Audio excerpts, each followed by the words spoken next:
Funding young entrepreneurs, and we have three panel and one moderator. Our moderator for today is Mr. Sanjay Singh, Director Corporate Finance KPMG India Private Limited. Sanjay Singh holds a BTech from Indian Institute of Technology and an MBA from Indian Institute of Management.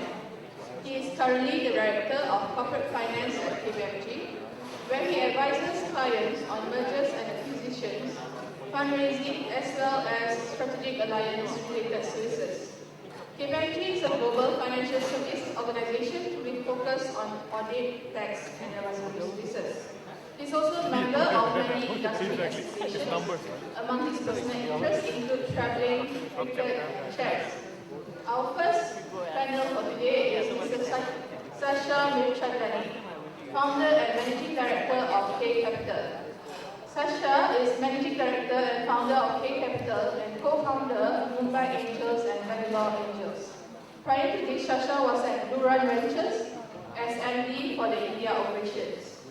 Earlier, he was at Merck Electronics, where he was head of corporate affairs and new business. Prior to that, he was CEO and founder of Immersious Technology, a BPO focused on healthcare space. He sits on various boards of companies, and he has also invested in various companies such as Immobi, Intra, Greendash, Fractal, Cloudlight, etc. Sasha completed his business admin from Strayer University and MFDB program at IIM Ahmedabad. He is a charter member of TIE Mumbai. He is also an advisory board member of Johns Hopkins School of Advanced International Studies in India, past president of EO Mumbai, and is a member of Mumbai chapter of the YPO. Salam Namaste. You hear that, no? You hear that? No. Can we do it one more time, okay? Because we are here to hear your voice of young entrepreneur. Salam Namaste. Salam Namaste. Shukriya. The next speaker is Mr. Ramesh Dharmaji, is the country head of the loan facilitation initiative for MSME started by SIEGI. He is a new activity of the bank team that's supporting and encouraging youth entrepreneurship, handholding of existing MSMEs, and creation of an ecosystem for expeditious science essential of credit to MSMEs. The bank has created a comprehensive website which is www.small.in for youth entrepreneurs that work through a network of knowledge partners and accredited consultants in the loan facilitation initiative.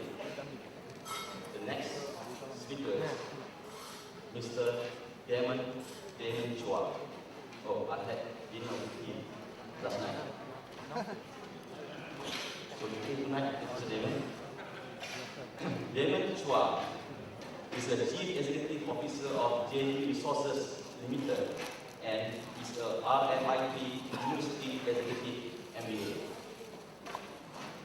He is into the metal and mining business, including zinc alloy, lead alloy, and coal. He is not only a product supplier, but also a solution provider for price fixing, logistics, and financing.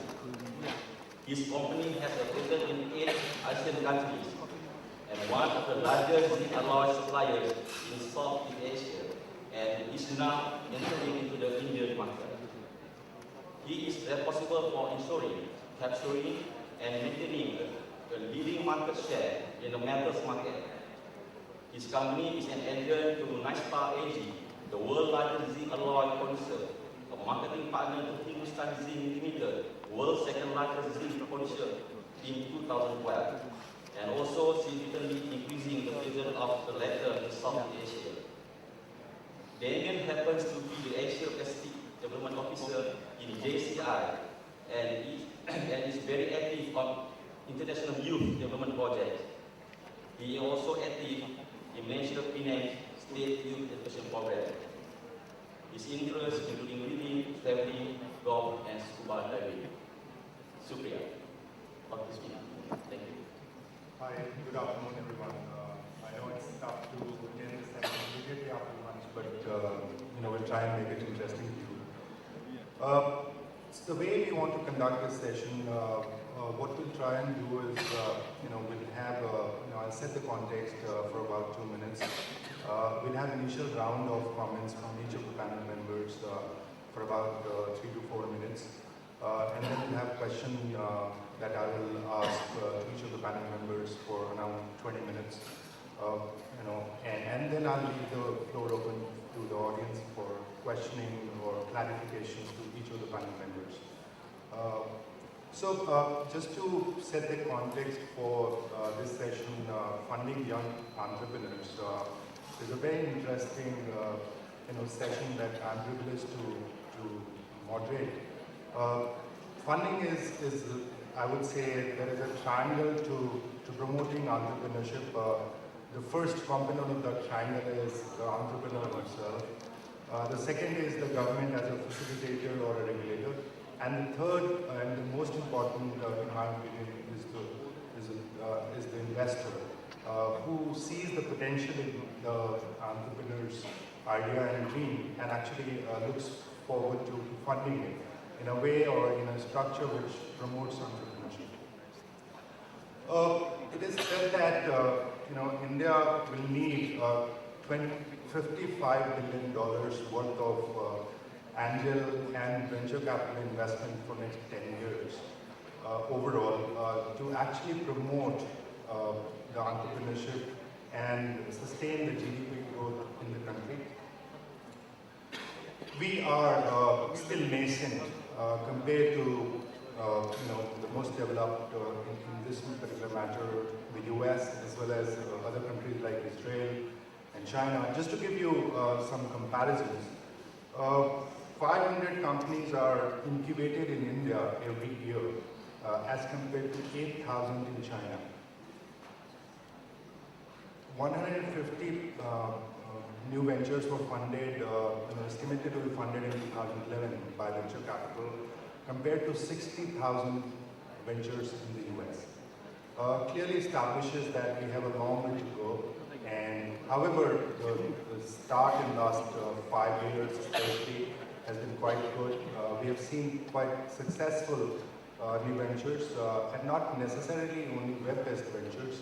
There are brick and mortar ventures which are doing quite well, and gives us the belief and confidence that venture community is actually looking very, very actively forward to fund new entrepreneurship ideas.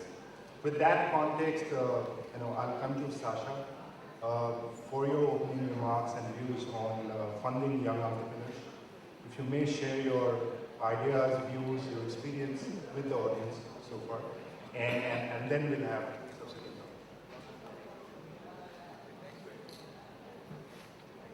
Can anyone hear me? Okay, thanks. Good afternoon, everyone. I'm going to talk a little about my experience in seed and angel investing for the next 2 or 3 minutes. Hopefully I won't go more than that. And if I do, please stop me. So, ladies and gentlemen, I started my life in this business due to greed.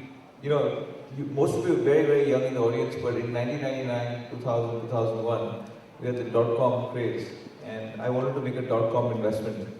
I have a family business where I worked. It's a publicly traded company, and I convinced my father, who was the chairman, to write a check for this investment. Now, within 3 months of making this investment, we realized that unfortunately this is not going to go anywhere. It was too early. So the good thing we did was we told the entrepreneur in question to come back with a new business plan, and we would then reevaluate if we want to invest in this company or not.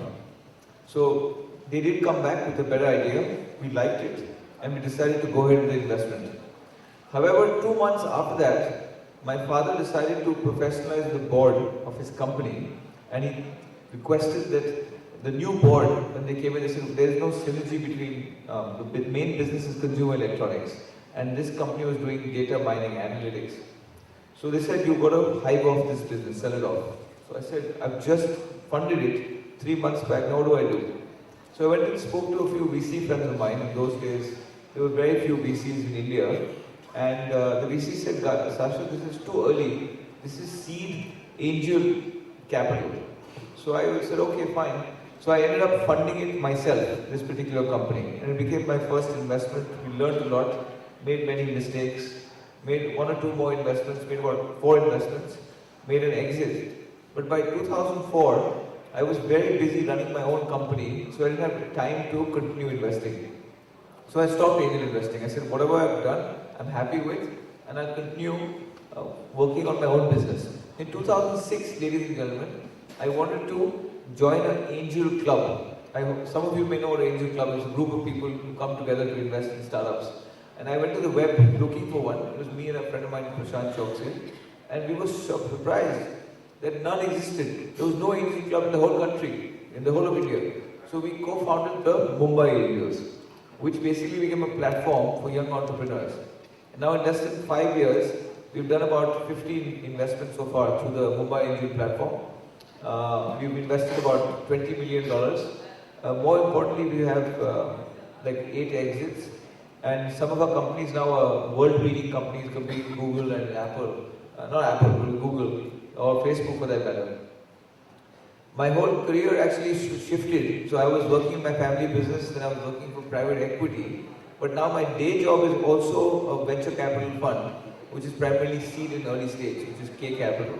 So I basically morphed my fund activity in my life, which was angel investing on the weekends, into a full-time career as a fund, which has been funded by funds like CAAYE Capital, Fidelity, and large fund of funds that have invested in my fund. And we invest early stage, say up to $500,000, which is the biggest pain point in the country right now. As the moderator rightly said, the biggest need in our country. In America, ladies and gentlemen, this is a $20 billion industry. That means about, give or take, 50,000 deals get done on an average basis. And similarly in Europe. But in India, there's not even more than 100 structured deals going on. Can you imagine the difference? It's ridiculous.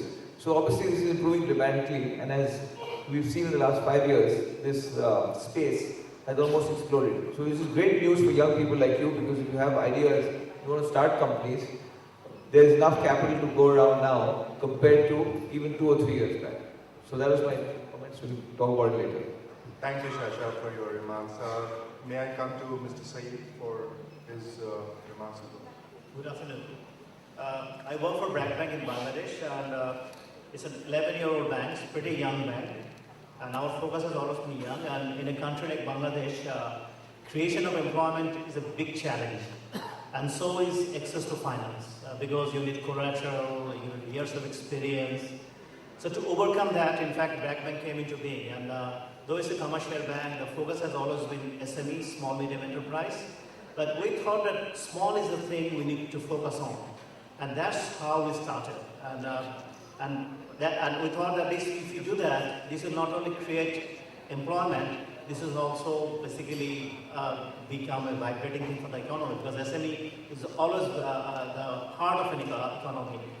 And so far in 12 years, if you look at our portfolio, we have seen that if you look at the borrower composition, we have seen almost 12.5% of the total borrower is under 30.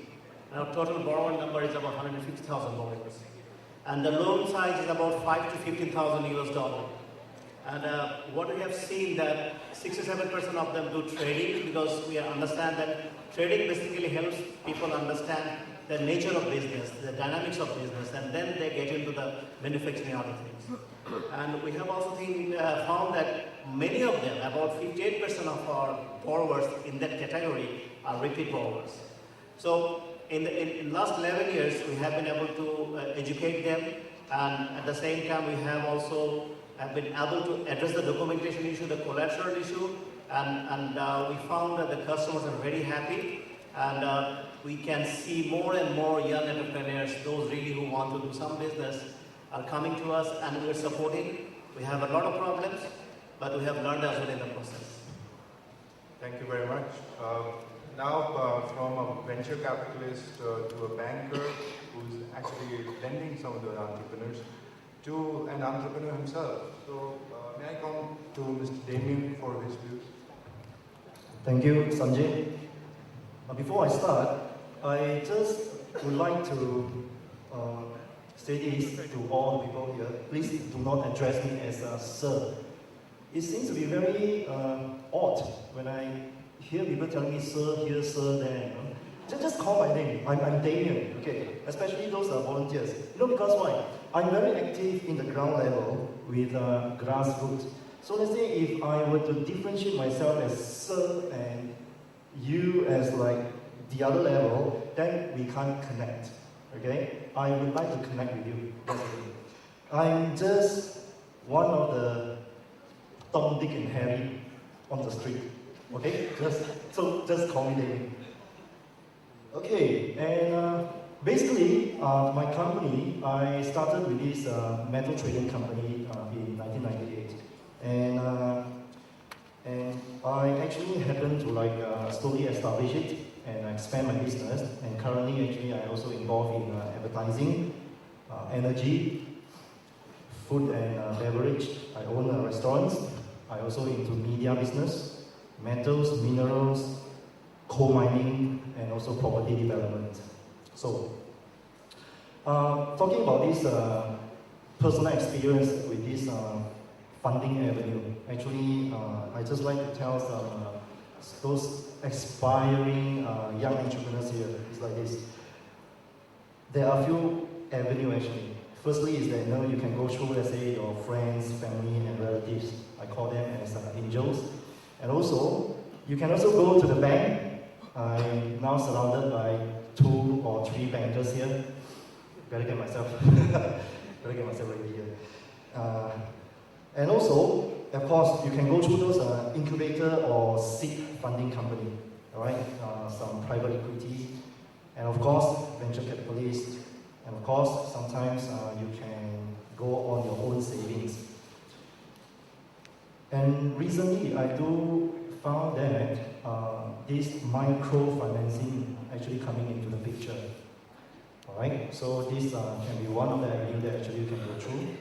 And of course, government assistance, like example, some government grants, and also some hedge fund. If let's say your company is really aiming in commodity, or let's say to become big in the near future, you can also go to hedge fund or insurance company. Then of course, I will not encourage you to go into some extreme measure for funding. Example, don't go to Macau, don't go to Las Vegas. That is not the place where you get money, okay? And also, do not place your money into power lotto. I do read from newspaper last week, seems that there's a lucky guy who get 400 million out of this power lotto in US, and that definitely is a no-no, okay? And I happen to know from one of my Indian friends, my new friend, saying that in the Indian culture, there is this word, tikata. What is that? And they are going to squeeze you out from all your profits. Don't go to tikata, those kind of illegal funding as well. All right.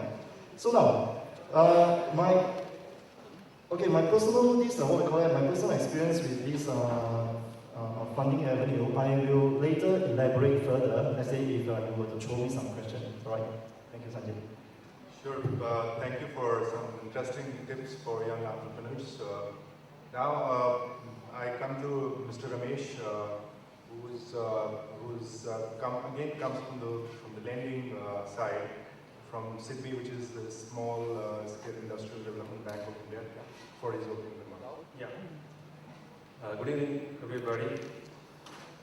First, I thank CAAYE and Young Indians for inviting me.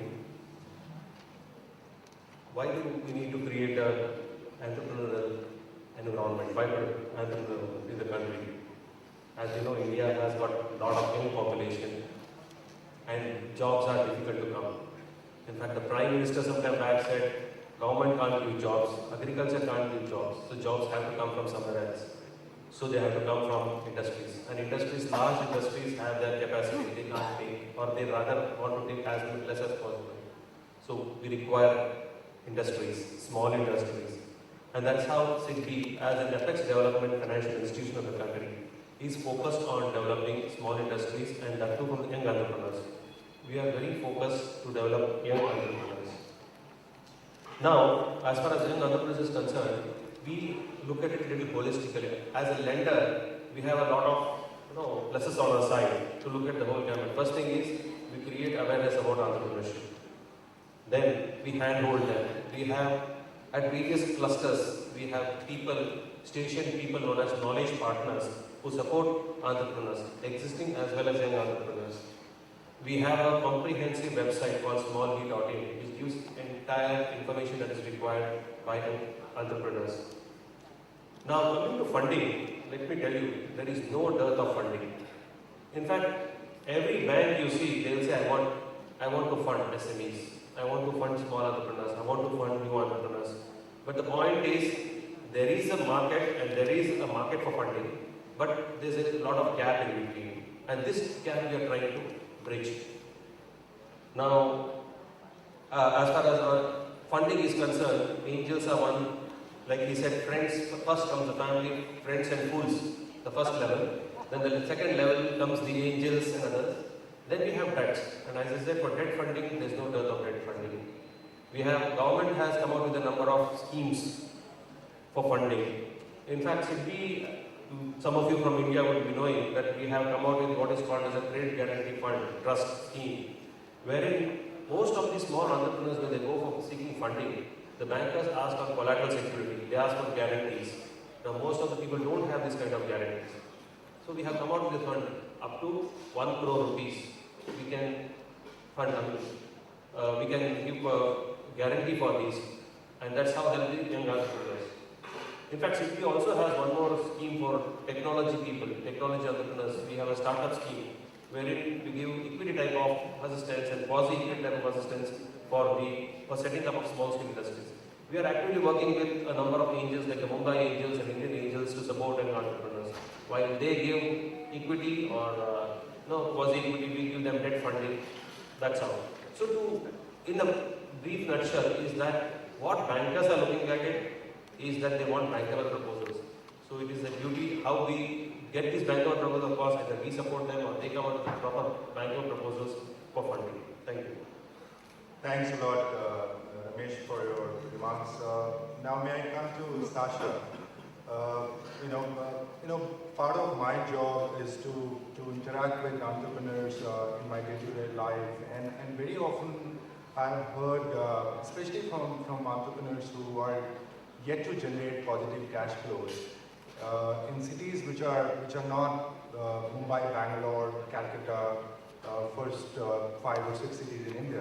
For example, I have a friend in Bihar who is into contract farming, and he has some great ideas, but he actually is quite lost to actually know that there isn't a venture capital community where he can approach in those parts of the country. So my question to you, Sasha, is that how approachable venture/angel community in India is to the part of the country which is beyond top 6 cities? So you are right, Sanjay. There is a big problem or challenge as far as smaller cities are concerned.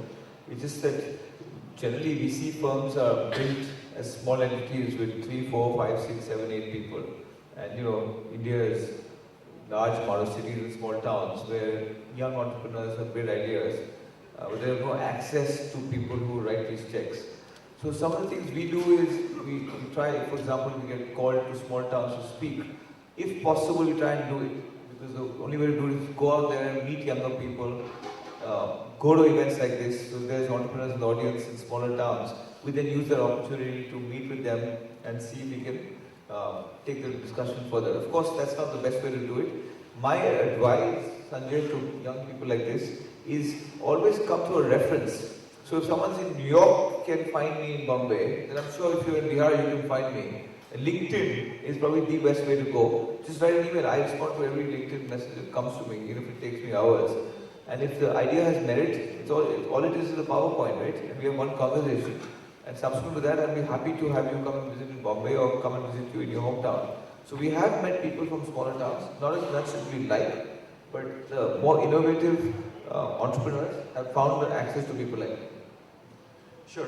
Other related question, Sasha, is that lots of Indians are trying to be entrepreneurs of ideas which are non-tech, quote unquote non-tech.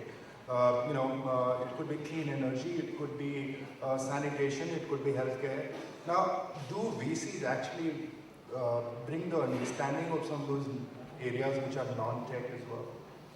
Yes, not all the VC firms, of course, because most of the VC firms are consumer facing in India. But there are VC firms that look at non-tech. We have done recently a solar deal, which is based between Calcutta and Los Angeles, where we put in a reasonable amount of money, which is a solar opportunity which generally we don't do because solar is very capital heavy versus capital efficient companies normally do. But I do take my words back to some extent. It had some element of technology in it, and that's why it was a little bit more capital efficient. But yes, there are a smattering of VCs doing it. The really early stages for some of the sectors you mentioned are a challenge because early stage investments require small checks, like the amounts we put, but those are better suited for capital efficient technology companies. So that is a challenge. Thanks, Sasha. Now, when I come to Damien, Damien, you just mentioned that, of course, your tips around what not to do for young entrepreneurs. But when you're trying to create this enterprise for yourself, what were the typical hurdles that you faced? And if you could share with the audience here, both on the, say, starting with if you're to fund this idea through your own capital, or you actually tap into any angel or VC network for initial capital that you raised for your idea. Okay, so basically, I started my business in 1998, back in 1998. That time, I don't understand whether, do you still remember, 1998, 97, there was a financial crisis around that time. And I believe India was not spared, it's just a victim of circumstances. When I started my business, then it's also actually, I won't call it like, I had an aspiration of like starting my own business. It was just, again, an accident to me. Because I was out of job for 6 months. Then somehow or other, I went through so many interviews, but nobody wanted to employ me. So I eventually, I found an opportunity. I said, why not I just grab it and start my own business. But the thing is like this, at that point in time, I do not have much money actually to start a business. So I did go around to see my relatives, my mom, my dad, all my friends. But that is the most difficult time for everyone, in fact, the whole Malaysia or the whole Southeast Asia. Practically, people don't have money in hand. Financial crisis. The currency raised so high, and the share market dropped like 90%, 80%. So what am I going to do? And even though I say my relative do have the money, they will start doubt. They said, you are just coming out, 25 years old? What can you do? Can you actually make profit? The whole market is so down.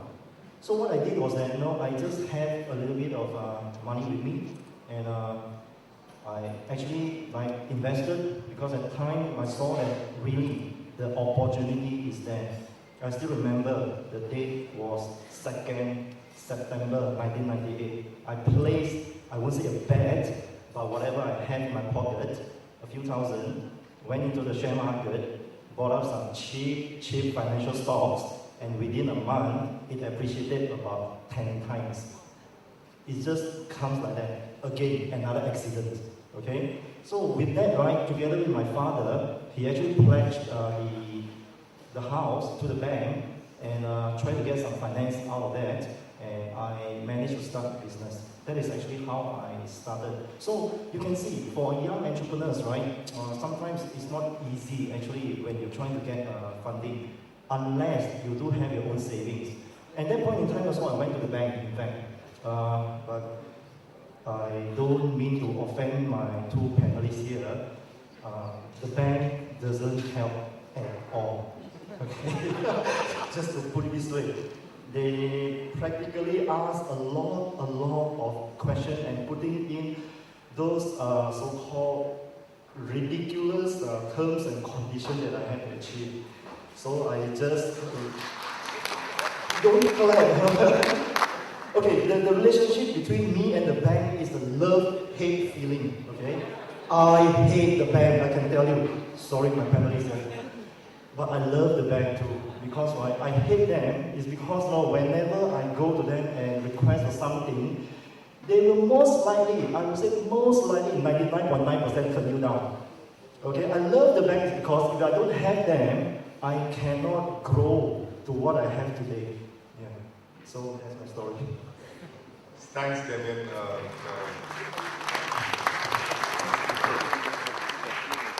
So, audience seems to like some of the ideas shared by Damien. Let me give the chance to the bankers to defend themselves. And I come to you, Syed. It's not for nothing that the audience seem to resonate with the ideas or views that Damien has expressed. Entrepreneurs often face this question. I've had several friends. They don't have collateral. Frankly, this is a service-oriented business. They don't have a product to sell. It's a service. They go to the bank. Banks as well. Where is the collateral? And it's a $1 million question. And then for collateral, do you go and put your house, put your personal wealth as a collateral? What do you do? Or do you just go back, leave the idea wherever it is to do something which is quote unquote safe? So I come to you, Syed, to answer, seek answers to some of these questions. I'm sure in a developing country like Bangladesh, you face this question as well very often, as to what new entrepreneurs can do who do not have collaterals to give to the bank. You say bankers are into risk-taking business. They have to take risk, but a calculated risk. And the money basically banks deal with are depositors' money. So at maturity, you have to give the money back. And to give the money back, not only to give the money back, you have to give the money back with some interest. And where from you earn the interest? You are earning by investing money with someone. That's a basic thing. Now, the question is, what do we look at? In fact, if I talk about my bank or my sort of the thing I look at two very basic things, willingness and ability. These are very, very important. If someone has the ability and doesn't have the willingness, he might play with the banks at times. So the very basic thing I always ask my boys, and I always also learn that it is the willingness that we need to look into. For the young entrepreneurs, when they come out of the schools or business school, wherever they are, I think at a very young stage, people have a lot of good intention to do. And they really are committed. So that's where I think we need to, and that's what I also believe in as a brand, we believe in that. And that's what we have done. And as I was saying that in our portfolio, it's a pretty big portfolio, it may not be as big as any Indian banks, but as compared to Bangladesh economy, our bank portfolio is quite big. We have given almost like $800 million into small medium enterprise, of which 90% is collateral free. There is no collateral. And these are very small loans, 6,000-7,000 loans. So we believe in that, and we have seen as well as far as repayment is concerned, yes, it may not be as good as 98-99%, but we have seen 4-5% default. But that also happens because of a lot of issues. It's not only individuals issue, it is also macro issue as well. And most of these investors, the Indian entrepreneurs, the business they are in, is a single stream driven revenue. So the large ones have a lot of stream, but they implementation paper, how we are going to service it. See, everybody's got a bright idea. So the problem is, so to cover this risk, bankers ask for security to see how much you can put your skin into it. Why don't you bring your father's property? Whether his father has got faith in that fellow, that we want to see. Most times father will say, I will not give money, I don't have faith in your project. But on the lighter side. So what I am saying is, but that scenario is changing a lot.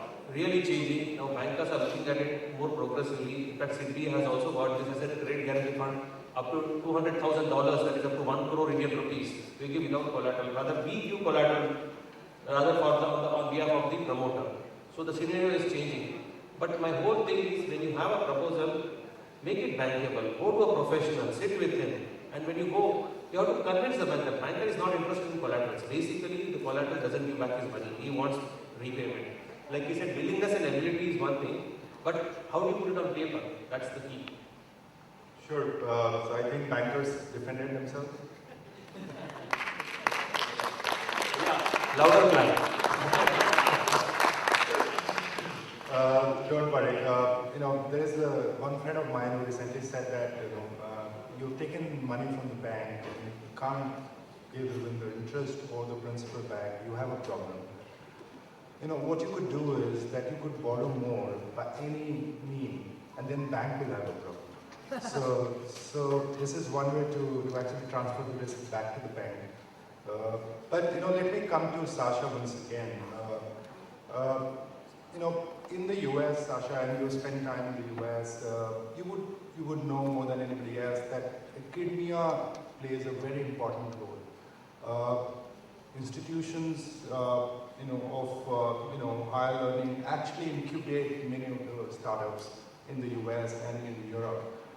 In India, we have seen some signs of it, but is it happening at the speed and extent that you would want as a venture capital investor?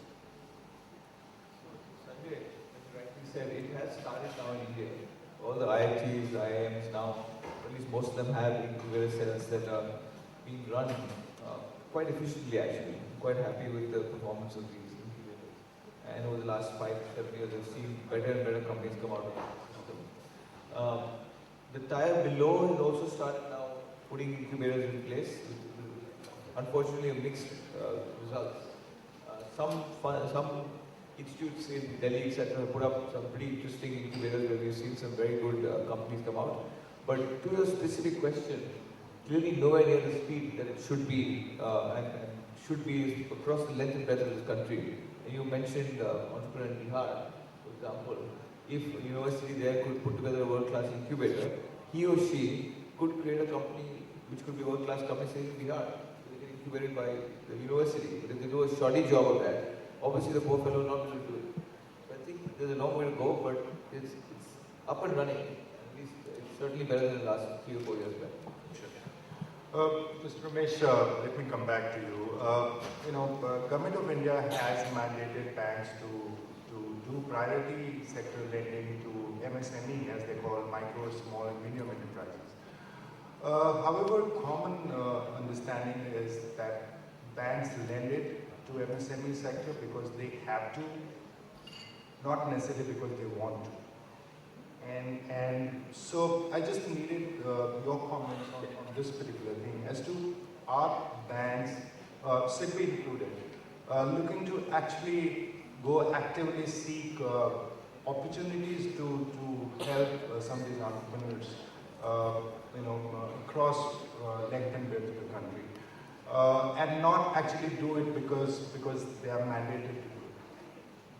As far as SIDBI is concerned, we only do SMEs, we don't do anybody else.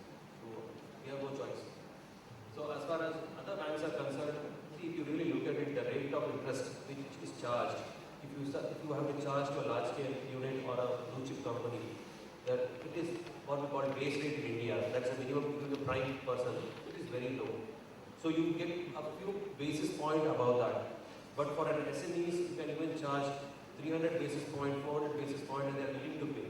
Of course, because of the risk return formula. So actually, SME funding is quite lucrative for the banks, and they make a lot of money on it. It is risky though, so you have to put checks and balances in place. So banks are really looking at it. And second thing is, if you have to expand your portfolio, the large people have got various options. They can go to venture capital, they can go to PE, they can go to IPO, they can go to the, capital markets. So many instruments are there. But the small industries are the ones who require banks, literally.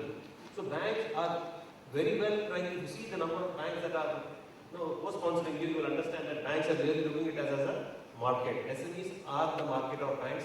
The only thing is, how do we take out the risk which is really there? Banks do consider, especially first-time entrepreneurs, as risky for various reasons.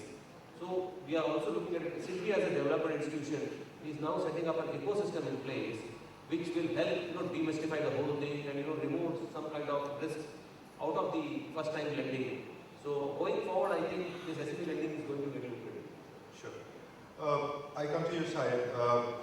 Two related questions. First is that many of these new ideas or ventures do not have a credit rating. So in India, there are large credit rating agencies which do not cover these, small ventures. So that's a practical problem that many of the ventures have. That's one. As to if the firm or company or venture does not have a credit rating, then how do banks actually lend those ventures? That's one. And second is that many of these ideas or ventures could be in new tech or web-based models or something which is happening in far corner of the US, a market or customer could be existing in another part of the world. How do banks keep innovating themselves to actually understand some of these ideas, concepts, to understand the risk involved with some of those ideas? You're right.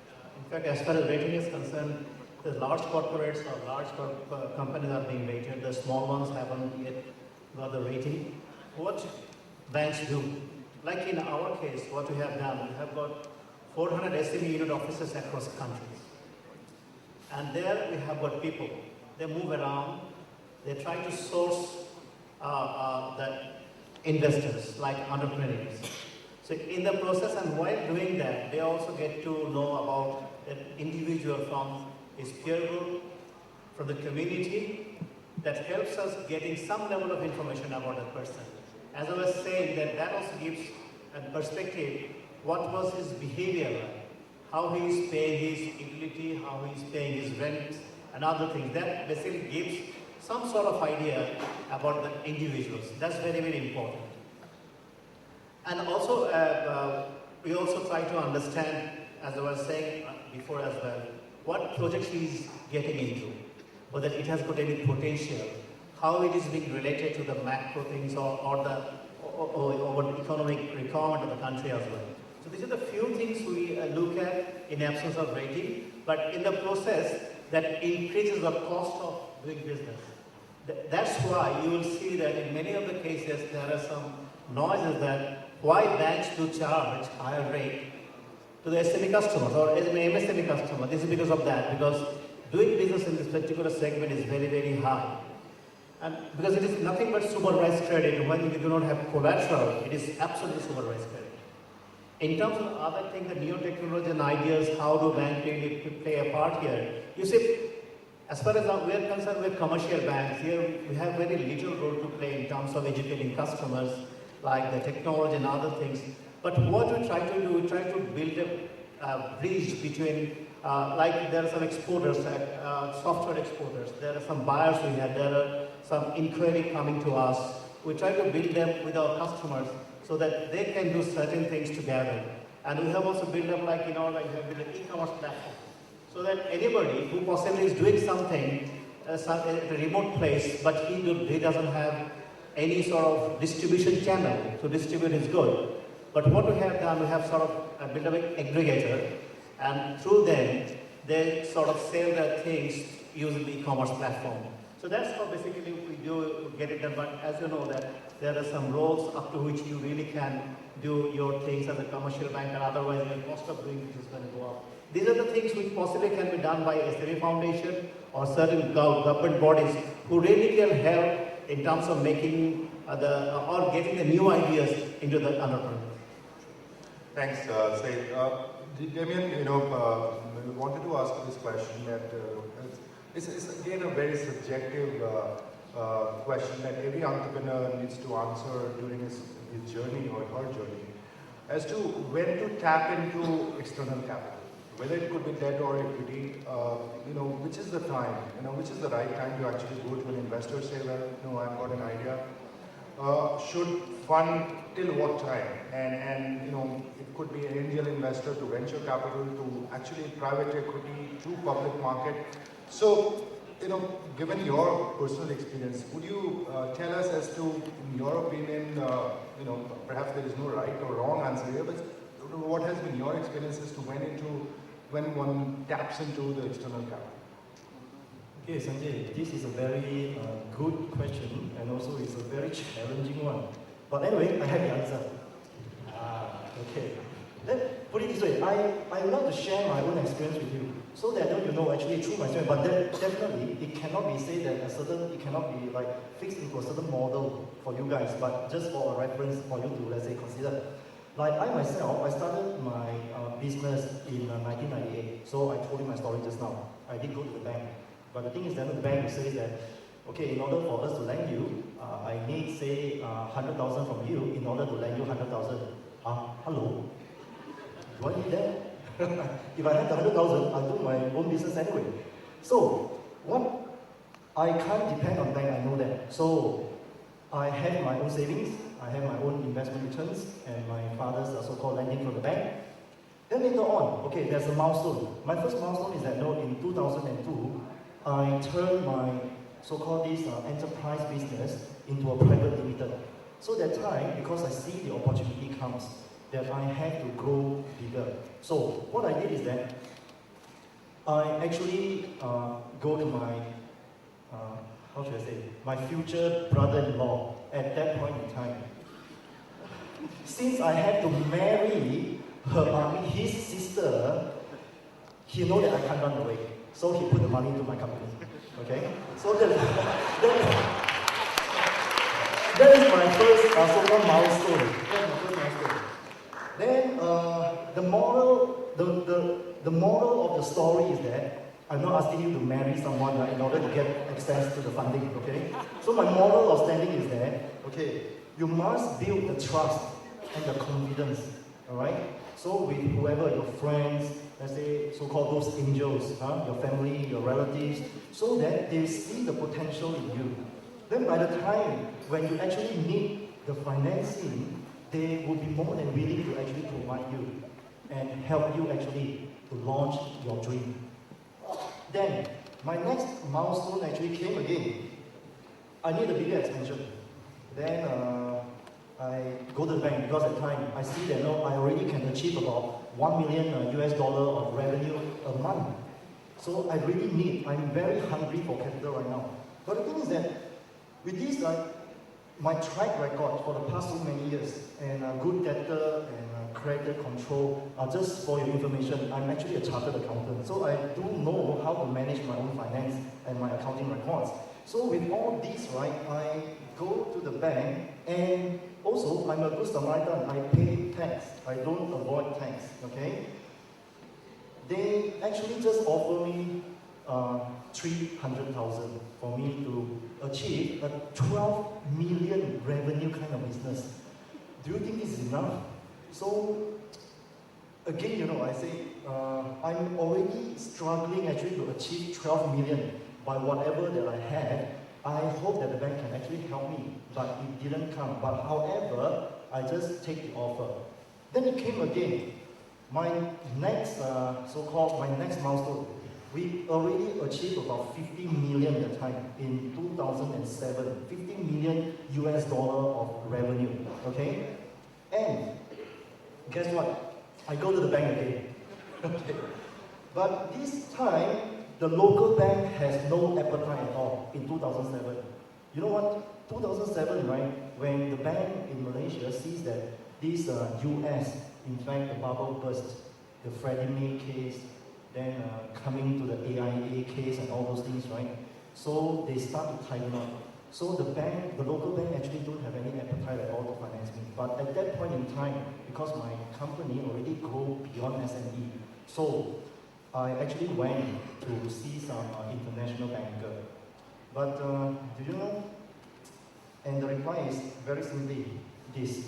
I had to buy a ticket, fly all the way to London to see a bank in London. I won't mention who. And he told me, your company must have a paid-up capital of 10 million before we can lend you. Hello?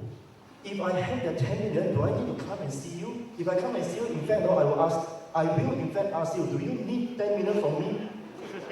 That kind of answer that is given to me, I was actually in a shock. So I had to continue to work on whatever I had, in order for me to achieve my so-called next milestone. And currently, this year alone, our company achieved a revenue of 300 million US dollars. Okay? And guess what?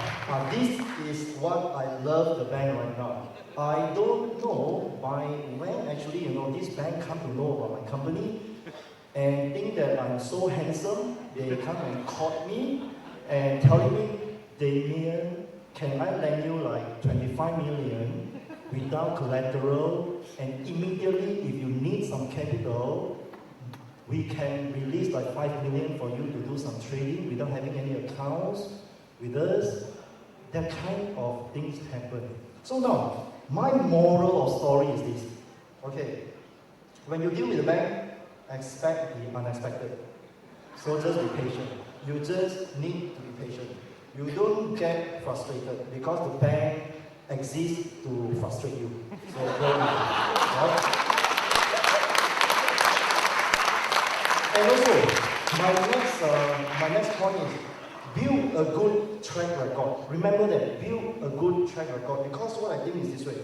When I talk to the bank always have a program lending. Okay? So if you have a good track record, I believe sooner or later, how soon I don't know, you will get the finance from the bank. And my last point is this.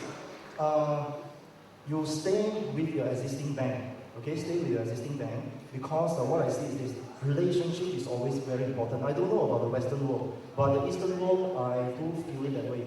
If you can have a good relationship with the bank, sometimes the program lending kind of thing, right, they will just don't actually look at it. They will look at the relationship that they have with you. Yeah, that is how actually we get access to the bank, so-called to finances, and how we grow our business.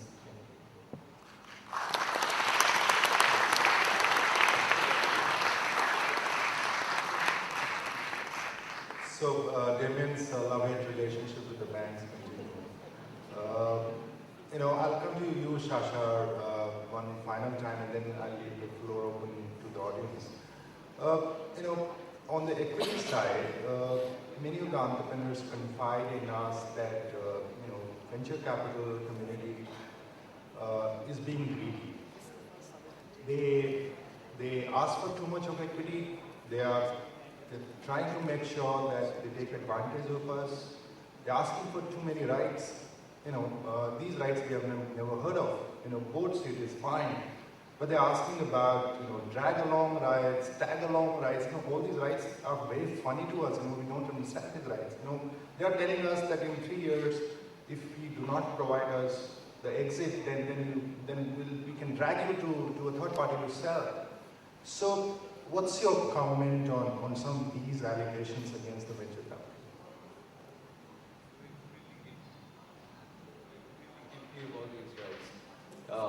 See, I appreciate where you're coming from, Sanjay, and we do this on a day-to-day basis, where this year itself we've done 10 deals.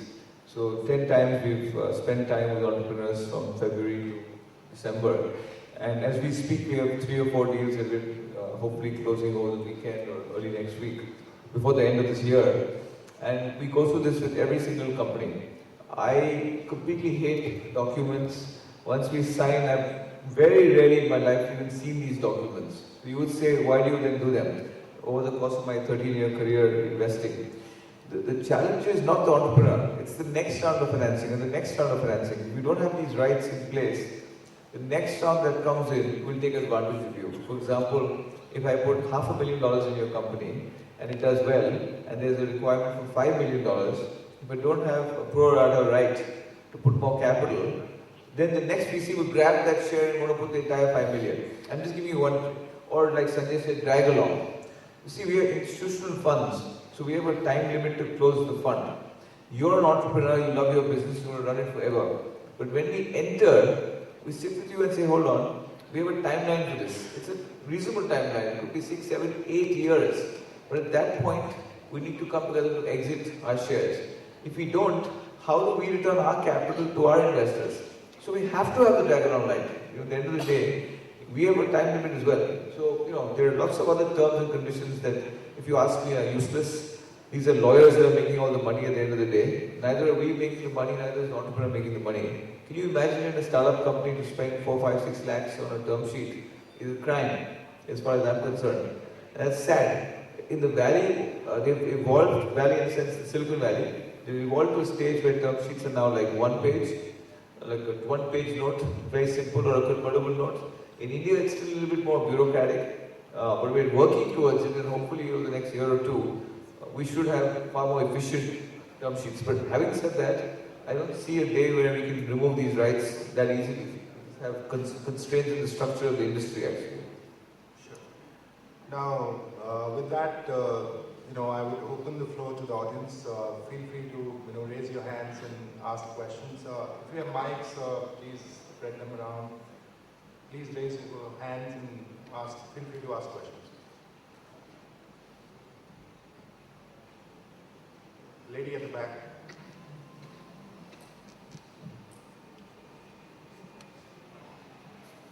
Sure.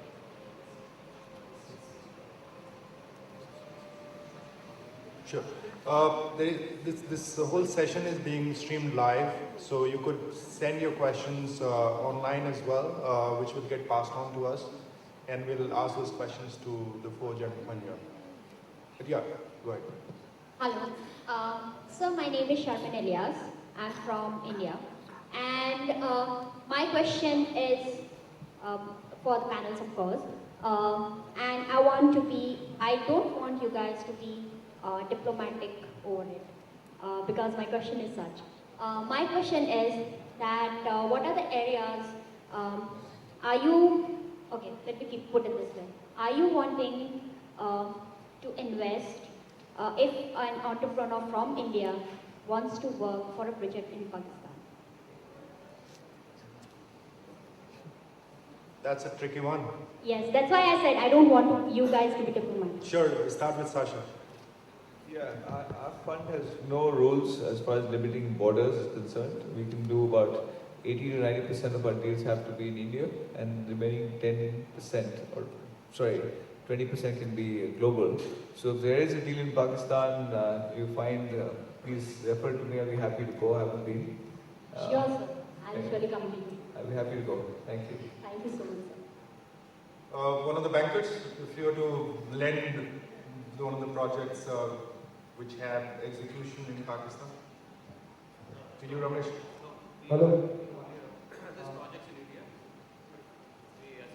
Projects in India, and then we will assist Indian companies to acquire projects abroad. We don't do the other way around. If some Indian entrepreneur is there who wants to buy a company in Germany or in America, we don't mind assisting him. That's our domain. Sorry. We still have a capital and convertible issue, so we just can't take the capital out. Okay, so we have another question from Ashwin on Facebook. Sasha, if you want to take it, how do you avail entrepreneurial opportunity, or rather make it available to an entrepreneur who comes from a poor background? Is it a consideration, if at all? And if it is, then how do you make it possible? That's a tough question.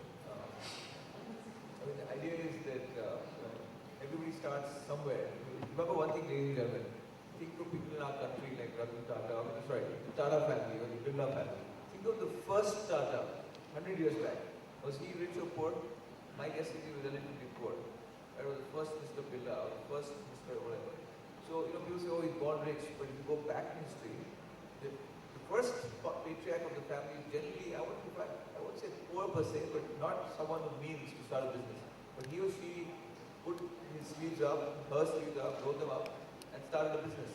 If you were to start a business in America, if you come from very, very impoverished backgrounds, there's a great opportunity for you to come out and build large companies. Slowly and steadily, I think our country is improving. It's all about grit. If he or she wants to do it, at the end of the day, scholarships are available. He or she gets up the educational system and reaches a stage where they get access to venture capital or banks or access to capital. I think it's doable. It's obviously so much more difficult. But my point being, somebody started somewhere in every business in this planet. My father started a business. He was a very middle class person. He runs a $500 million business today. And he sold the flat he lived in. We lived in. He started the business. He didn't have any rich grandfather or uncle or auntie. So how did he start a $500 million business? That's 600 million this year. So that's how life is. You have to just put your sleeves up and get on with it. Do it and don't give. Sure. Go ahead. Hello. Salam.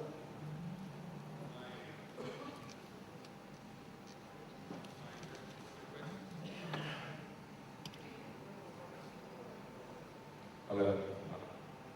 My question is for Mr. Ramesh Dharmaji. So you're talking about the credit guarantee scheme. Will you throw some light on what the level of NPA on this scheme is vis-a-vis lendings which are not under the scheme? You want to know how much percentage of the projects covered under the credit guarantee have become NPAs? Yes. That data I will not readily have it, but see, in the last couple of years, the economy has gone into this thing, and a number of small units, and when the economy goes down, the small units are the first to be hit. So the percentage could have gone up in the past. I can say about 2 years back, it was very, very small. Maybe in the last 1 or 2 years, it could have gone up slightly higher, but I don't have statistics for it. Sir, may I just add another little question? Just yesterday, we have gone into the Dharmaji slums in Yes. Mumbai. Yeah. And no, this is for the entire time. And we were interacting with these small micro entrepreneurs. And some of the projects, me in my immature wisdom, I saw with it. But they are having problems with actually getting funding.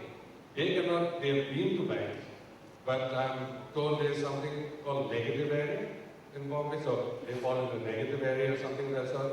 It's just an appeal to whoever the past be that you have work happening there, and they are paying the taxes. I've seen the tax records, and they are not, some of them I'm sure are not totally legal, but they have legal businesses happening there which has potential for investment.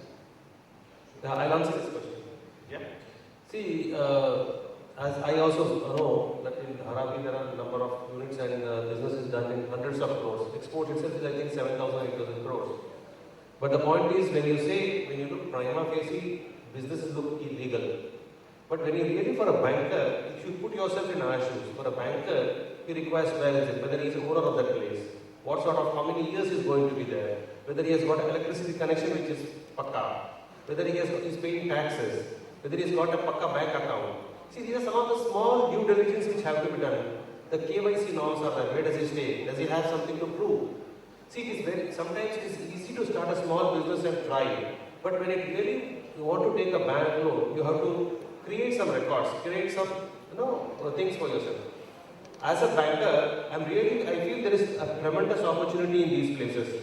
In fact, I always keep talking about we should have suitable products to address this kind of segment, and there is potential. But I think we should look at something right now we don't have anything, and many banks are doing it. A number of non-banking finance companies are funding these projects, and the banks are supporting these companies. Because what happens, these kind of small projects require hand-holding and constant monitoring. Because the funds which we give, they tend to misuse it. The end use is not there. The money which comes, since they don't have a bank account, repayment doesn't come. So somebody has to go every day or like microfinance, every day they have to go and find it. So banks directly cannot do, but they do with NBFCs. So Ramesh is saying, you see, from the regulator perspective, bank is to the customers. They come and grab their bank if something goes wrong in terms of KYC or any regulatory issues, compliance issues. So you need to be a little diligent as well. At times it might look like a very lengthy process or whatever it is, but we do it for the sake of the customer as well. So it's not only for protection of bank, but we are also doing it like we ask for a stock report. We ask for accounts, we ask for management account. These are the things we ask not only to protect ourselves, also want to understand the customer. At the same time, in the process, customers get disciplined. This is what is very important for the young entrepreneurs. Exactly. And I think bank is not doing for its own course, it is also doing for the sake of the customers as well. Exactly. Sure. Next question. Salam Namaste to all. I'm Dhaval Sambare from PDI. My question to Dimanshu sir is, you are from very small, from small enterprise SMEs to being such a wide company. So I want to just know that I just want to ask a question. Don't want to ask any question. I want to just have your experience about you being from SME to such a big company. You faced some failure about. Sometimes you had a failure in your life. So you just say some of your experience about failure, so we get motivated as a young entrepreneur. We gotta motivate and just start from SME to be such a big company. So share some experience about yourself. Damien, that question was to you. Young person out there wants to know some of your experiences as to how you transform your company from being a SME, which is small scale company, to a mid-size or a larger size company. Okay, good. Yeah. Okay, firstly is that I would advise those aspirants that would like to become an entrepreneur to do is prepare yourself.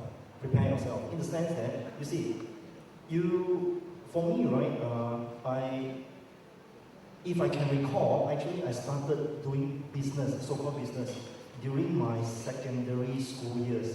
That is like my high school days, okay? So, why I say so? Let's say in your school days, you may have the opportunity, let's say, of doing some small business, like what I did is that, I was in this a club or society, that I need to actually print t-shirt for the club. So what I did is that, I compare with others, which are the cheapest. Let's say, okay, I know that this guy is giving the cheapest cost on the t-shirt. What I do is that I go out and source cheaper than him, cheaper than the cheapest, okay? So then, from there, I will try to tell the club saying that, okay, the difference, we still sell at that price, and the difference can be the profit, and that profit can turn back into the club. So that is what I can recall that I started business at that point in time. So you have to somehow or rather, so-called learn first. Take every opportunity to learn. Learn costing, okay? Learn costing. Learn taxation. Learn coordination, logistics. Learn whatever thing that you can. Because you will never know by when you'll be able to actually apply what you have learned. So now, when you say that growing, right, it's like this. Growing sometimes is not like I pre-plan. If I can pre-plan, right, Bill Gates should be worried about me, okay? So I can't pre-plan. What I do is that I go along the course, but I learn whatever skills or whatever those knowledge that I have. Then along the way, I try to grab opportunity. That is the thing. As an entrepreneur, as our few previous panelists has spoken, saying that actually entrepreneur must be a risk taker. So I would say that I am a risk taker and a very hungry risk taker. Yeah. From my perspective, in fact, one of the very successful customers, what he said, how he transformed himself. He said, I did two things, common sense and commitment. So I was very committed to my business, and I used my common sense as and when required, and I tried to understand end-to-end the process of the business. Once you really can master that, there is no way you can get difficult. You definitely will be successful. You also talked about failure. I think that's a very important topic. Culturally here in India, we are very afraid of failure, and it's, we hide it. And I think that's a terrible thing because everybody on earth fails. And just 2 weeks back, I was called to speak at a conference where the whole topic was failure. And my 2 bits, ladies and gentlemen, as a venture capitalist, is the best entrepreneurs on this earth are the ones who have failed the first time, and then they come to us because they come with phenomenal learnings of having failed, whatever mistakes they may have made, and then they come back ready to go with the next venture, which the probability is increased dramatically of success. So my earnest request is don't worry about failure, put it on your chest. When I used to work in my private equity fund in California, opposite Stanford University, the entrepreneur would start the presentation by talking about which company he'd done earlier and how he or she failed. And then the meeting would start. They would put it on their chest as a badge of honor. So for heaven's sake, let's drop the topic. as far as being a taboo, and get on with life and say everybody fails. The winner is the one who learns from his or her failures and moves forward. So that, to your point, I just want to bring that up. I think, Sasha, that's a very important point you made. Sometimes we're obsessed with quoting our successes, but failures are very, very important to an entrepreneur's journey towards making his dream come alive. We have a question sent to Sasha as well by Ramesh from Nasik. And he wanted to know, Sasha, what are the typical stages or rounds involved in venture capital funding? If you could briefly answer that question. And what are the broad terms and conditions involved? The first part is easy. There is something called seed or angel round. But even before that, there's a friends and family round. There's a seed and angel round. There's an early stage series. It's called Series A, venture capital round. There's a Series B round. Subsequent to that, there's a Series C round. Sometimes there's a D round. And then generally the company either goes public or gets sold at some point. As far as the second question, what was that? What are the typical terms and conditions attached to venture capital funding? Well, that's very difficult to answer in 1 second. Everyone will fall asleep if I attempt. So maybe I'll do it offline by sending him an email. Sure. Yeah, gentleman in the front. Hello sir, my name is Shashank and we are from Karnataka, India. I have a question to Sasha. Sir, could you please briefly tell us about the criteria of what will be applicable when we come to angel funding? Because for us, we have proof of concept ready and we have almost reached the break-even and a bit of bootstrapping has been done. So when we are looking forward to funding from angels or the seed funding, so on what criteria would you judge the potential of the product or the market? There's 5 things we look at when we invest. The first thing, ladies and gentlemen, is always the team. We're always betting on one of you, right? Entrepreneur. Always. Out of 10 points, I'll give that 9.5, 9.9. The second thing we look for is scale. How big can this business really become? The third thing we look for is a realistic time frame for exit. The fourth thing we look for is is capital efficiency. In the sense, in a decent amount of capital, can you build a decent sized company? Decent capital can even be 20, 30 million. It's not like it's $500,000. And the last is, what unfair advantage does your business have? What unfair advantage, competitive barriers do you have? You can articulate it any way you want. So these are the 5 things. But number one, always the team. So I also have a question for the entire panel. Could you please shed some light on how funding in India can help the Valley culture to be implemented here, the serial entrepreneurship culture? You have a company started, you make profit, you sell it off to the next startup.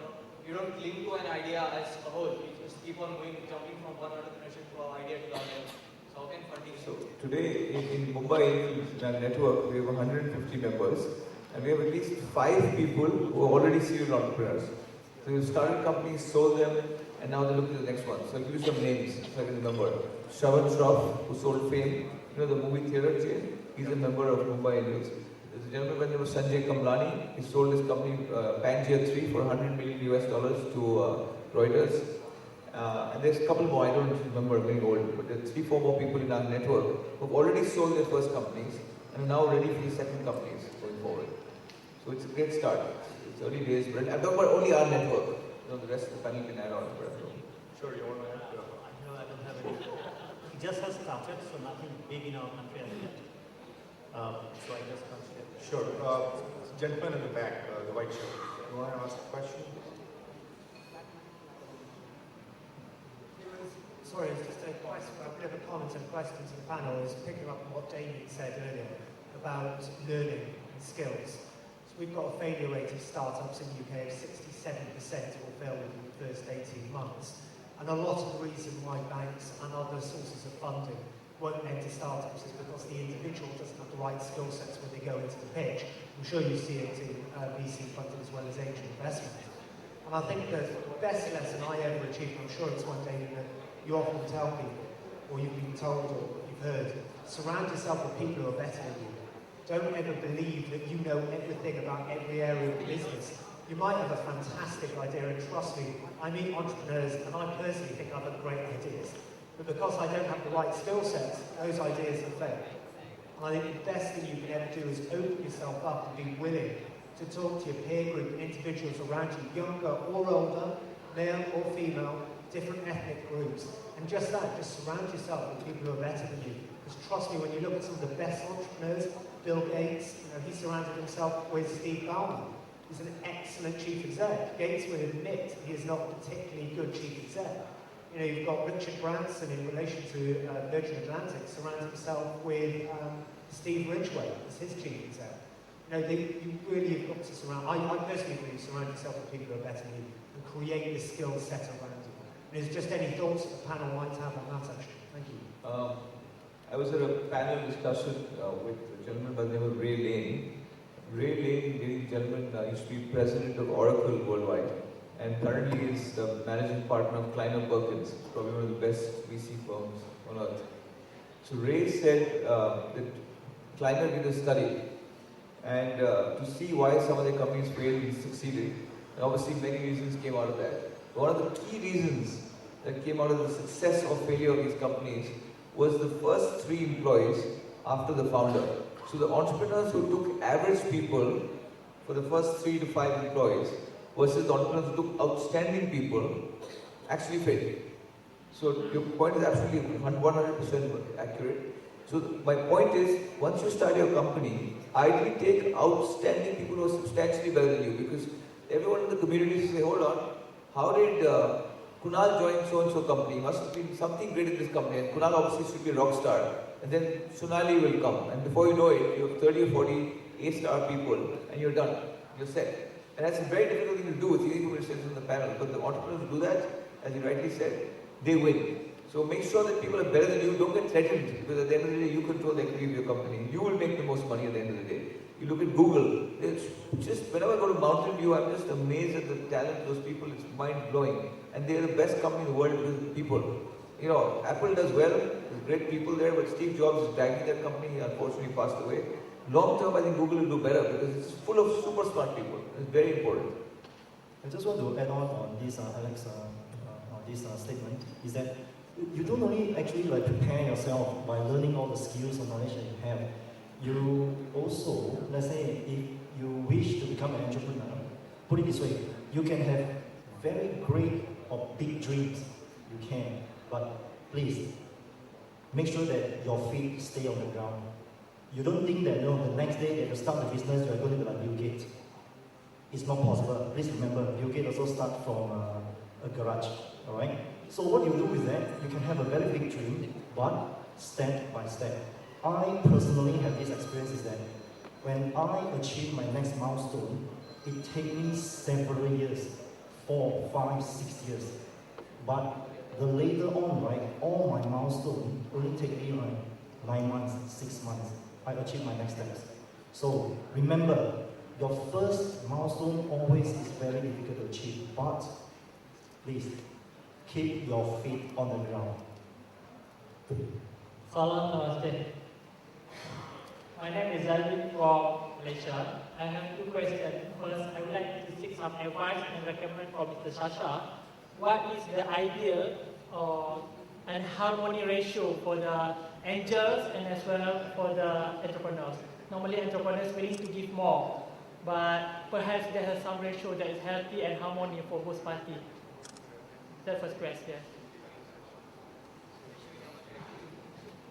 Is your question how much equity healthy distribution? Yeah, how much the entrepreneur normally willing to give to the angels, and normally angel how much willing should take from the entrepreneurs, so that the harmony and also the entrepreneur still can go far. Sure. You see, what happens, ladies and gentlemen, is at this stage, when you invest at this really early stage, it's more of an art than a science, because there's no cash flow, there's no EBITDA, there's no discounted cash flow, there's no traditional way that my banker friends would value a company.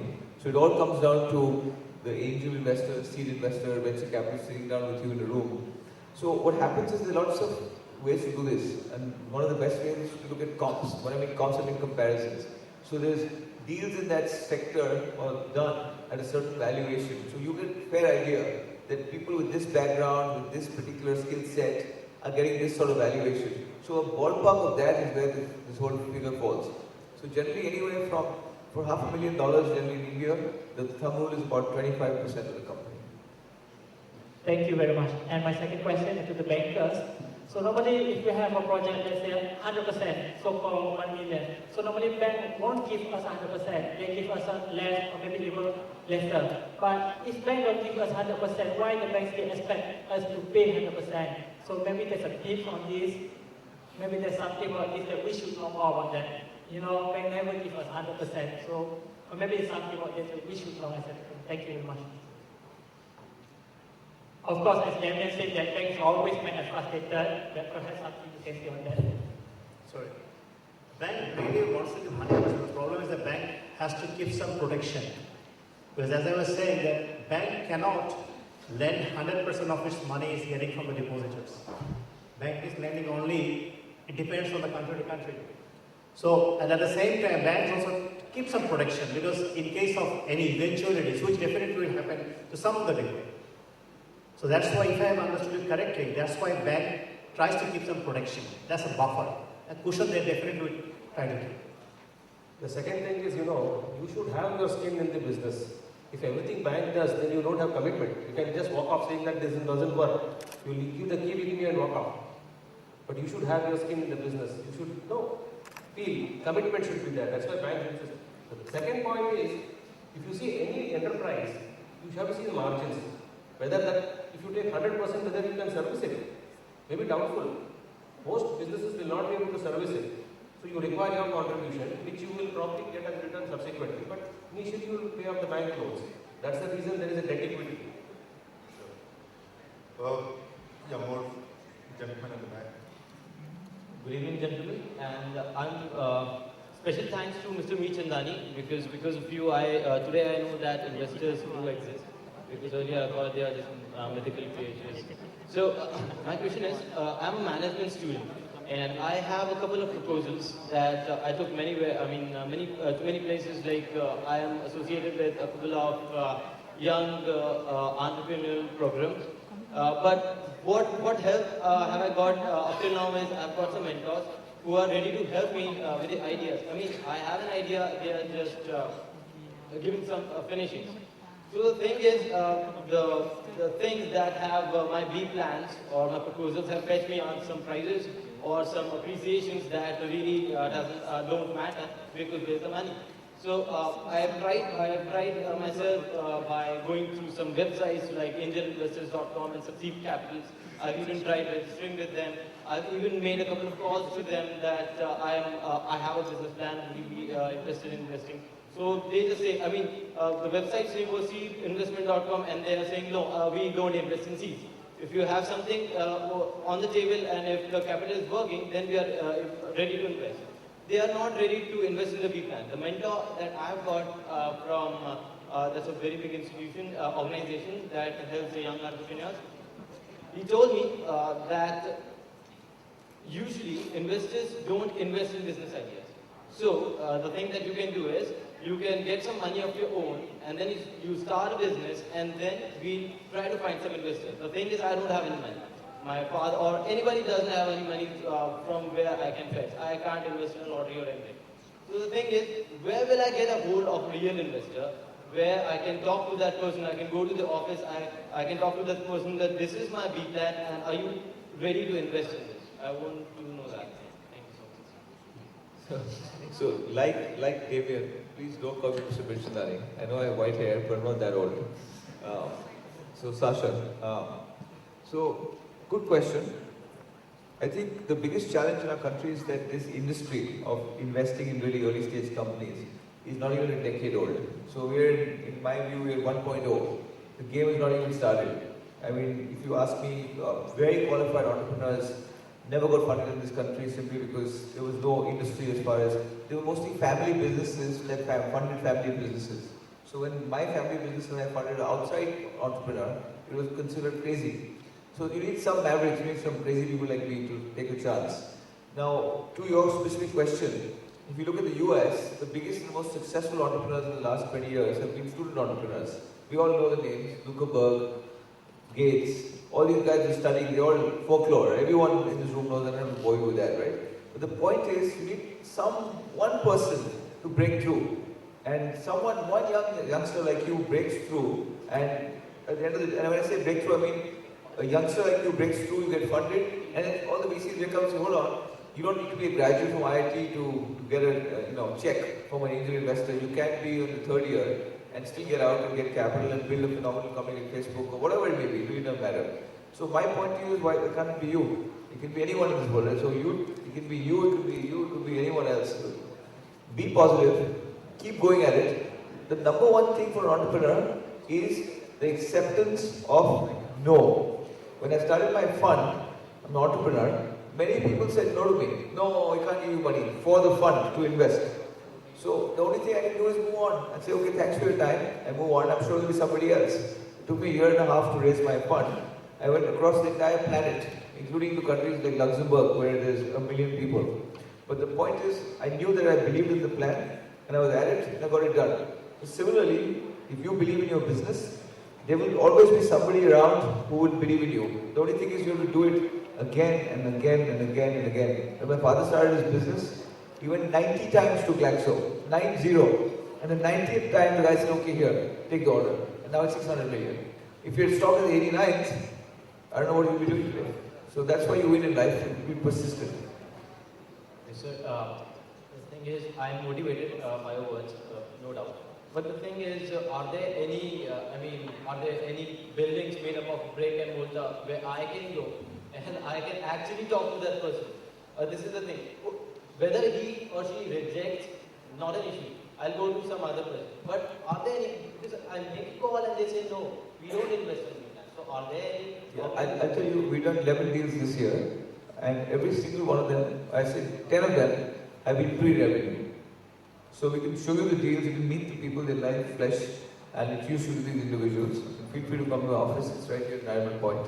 And you can look at our website. We've not put all the deals, but we've done 10 deals where none of these companies have any revenue. When we funded InMobi, it had no revenue. Nobody came with a laptop. When we funded Myntra, some of you may have heard of it, it's a $100 million business today. It had no revenue, it was a laptop. And the list goes on. When I funded Reverse Logistics, it was a laptop.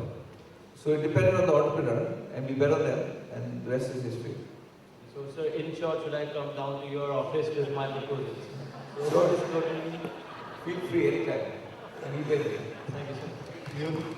What do you need to do? Can I just add on? See, what I see is this, actually, what you do is that you should you should create opportunity for yourself. Okay? What I mean is that, like for example, here, I believe many of us here are your potential investors. So, go out, seek for opportunities. Join this kind of forums, seminars, or conferences. Talk to people. So, you create more chances, not only opportunity, more chances to get your idea across to somebody that will value or appreciate your dream. That is very important. Sure. I guess you'll do yourself a lot of favor by collecting as many business cards in this forum. So we have the last question from the lady in the front.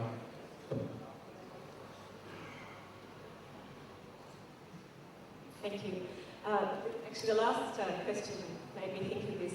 I'm not an entrepreneur, except that I have worked in the not-for-profit NGO sector for a long time, and now in the public sector. So I am often seeking funding, not for myself, not for my business, but for the projects that my organisation wants to do.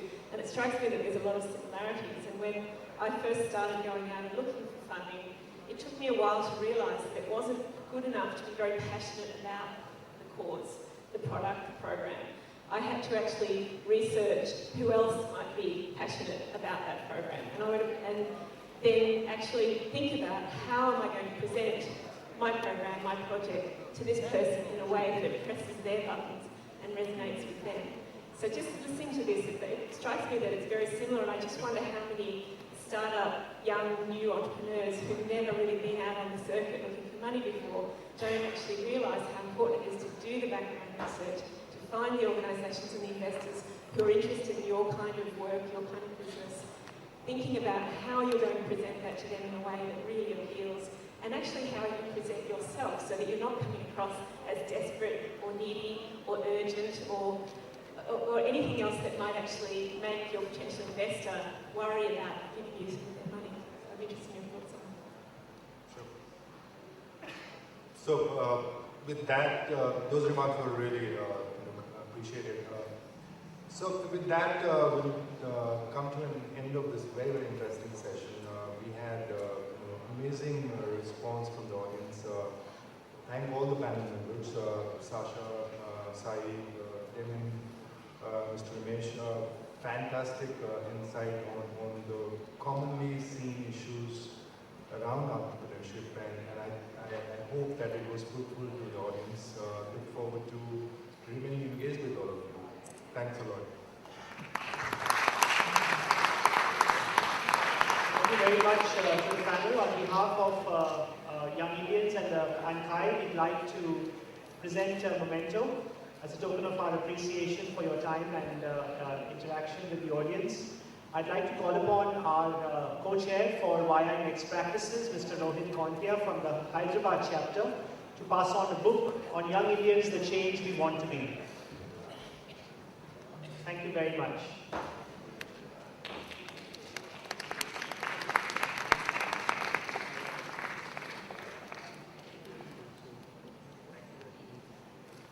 In the interest of time, we have our final panel discussion, which will be only 3 speakers. We're going to move straight into our next panel, so we can close a little earlier. The panelists will be on stage very shortly, so I'd appreciate your patience in staying on your seats, please. Thank you very much.